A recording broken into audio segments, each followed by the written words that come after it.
കർഷകർക്ക് സ്ഥിരവരുമാനം ലക്ഷ്യമിട്ട് ഇൻഫാമിന്റെ ഫലഗ്രാമ പദ്ധതിക്ക് തുടക്കമായി. ഇൻഫാം താമരശ്ശേരി കാർഷിക ജില്ലാതല ഉദ്ഘാടനം കോഴിക്കോട് ജില്ലാ പ്രിൻസിപ്പൽ കൃഷി ഓഫീസർ അജയ് സക്രിയ നിർവഹിച്ചു. ഇൻഫാം അഖിലേന്ത്യാ തലത്തിൽ നടപ്പിലാക്കുന്ന പഞ്ചവത്സര പദ്ധതിയുടെ ഭാഗമായാണ് കാറ്റിലമല കാർഷിക ഗ്രാമത്തിൽ ഈ പദ്ധതിക്ക് തുടക്കമിട്ടത്. Malabar regional director father Jose Vennapparambil ചടങ്ങിൽ അധ്യക്ഷത വഹിച്ചു.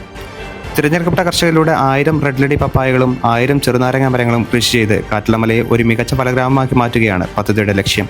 ഇതിലൂടെ കർഷകർക്ക് സ്ഥിരവരുമാനം ഉറപ്പാക്കുന്ന ചെറുകിട സംരംഭങ്ങളും ആരംഭിക്കും. പദ്ധതിയുടെ മൂല്യവർദ്ധിത ഉൽപ്പന്നങ്ങളുടെ വ്യവസായ സാധ്യതകളെക്കുറിച്ച് അജയ് സക്രിയ ചടങ്ങിൽ വിശദീകരിച്ചു.